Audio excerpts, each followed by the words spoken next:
से 6.5 करोड़ साल पहले पृथ्वी कुछ ऐसी दिखाई देती थी।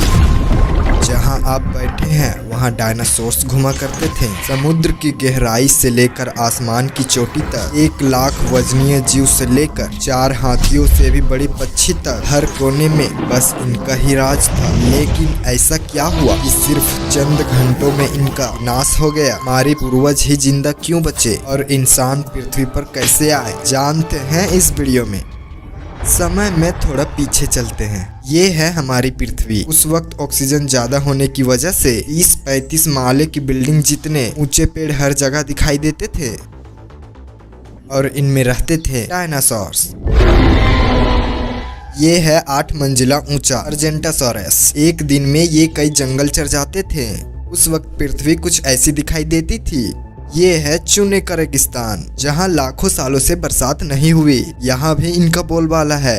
ये है हमारा भारत, जो एशिया की तरफ बढ़ रहा था। उस वक्त भारतीय जमीन लावा से भरी रहती थी। यहाँ पाए जाते थे राजासोरस।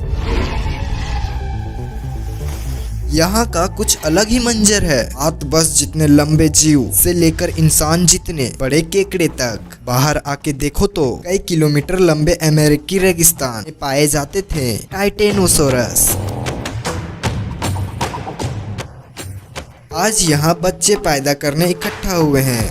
दुनिया के हर कोने में डायनासोर्स की आवाजें गूंज रही थी, लेकिन इन्हें क्या पता था कि आज इनका अंत होने वाला है। दरअसल हमारे सौर मंडल में जुपिटर और मंगल ग्रह के बीच बहुत से उल्का पिंड हैं, जो सूरज का चक्कर लगा रहे हैं। अंत के 10 करोड़ साल पहले इनमें से 2 उल्का पिंडों के बीच में टकराव हुआ और उसका एक टुकड़ा तेज गति से पृथ्वी की तरफ बढ़ने लगा। पृथ्वी के पास आते ही उसके कुछ टुकड़े चांद पर गिरे, मगर गति तेज होने की वजह से चांद का गुरुत्वाकर्षण उसे खींच नहीं पाया। पृथ्वी के करीब आते ही उसकी गति बढ़ने लगी। वातावरण के हिसाब ने उसे जलाना शुरू कर दिया और वह 80,000 किलोमीटर प्रति घंटे की रफ्तार से फिर से टकराया।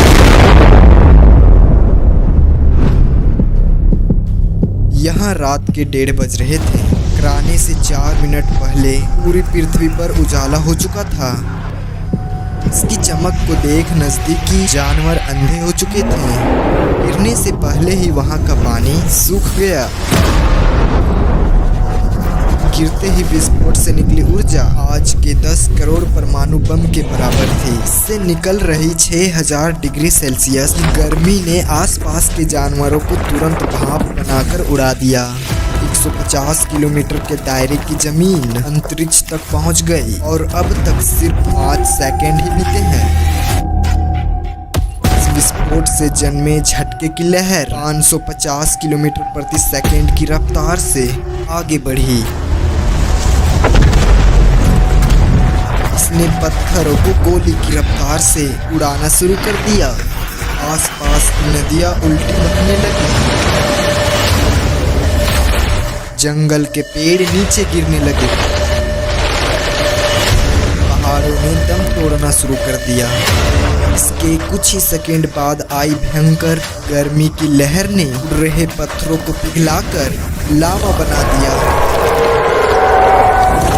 संपर्क में आने वाला हर एक पानी तुरंत भाप बन रहा था। समुद्र के अंदर तुरंत उबाल शुरू होने लगा। पलक झपकते ही जंगल सूख रहे थे।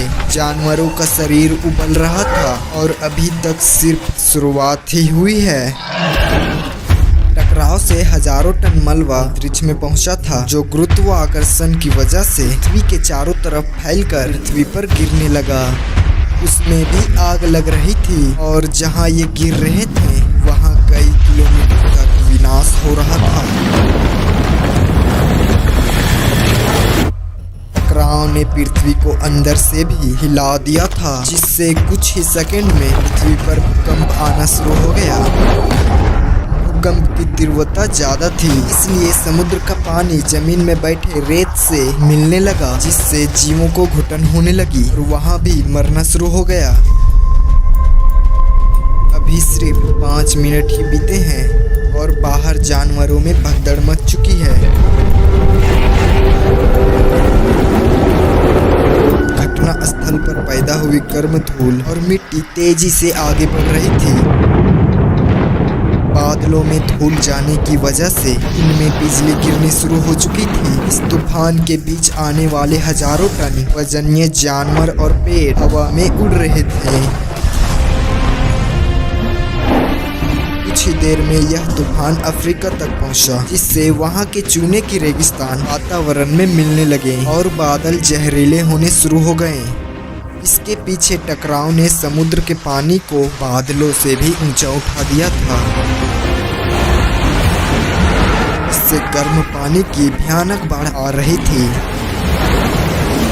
5 घंटे के अंदर पूरी पृथ्वी धूल से ढक गई।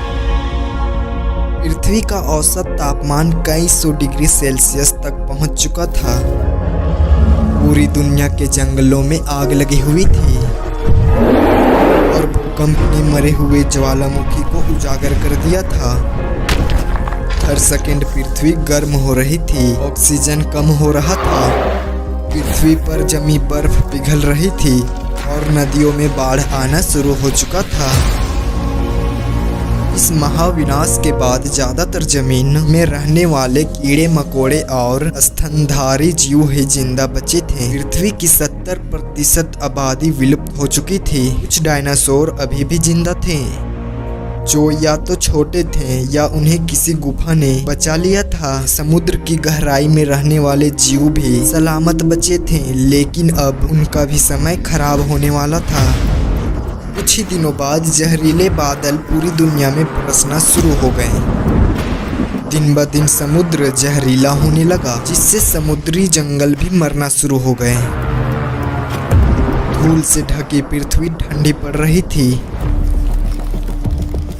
और कुछ ही महीनों में पूरी पृथ्वी बर्फ से ढक गई। हमारे पूर्वजों को डायनासोर से डरकर कुछ भी खाकर कम ऑक्सीजन के बावजूद भी महीनों तक जमीन में रहने की आदत थी। जमीन के अंदर गर्माहट थी और अंदर छोटे जीवों का पूरा साम्राज्य।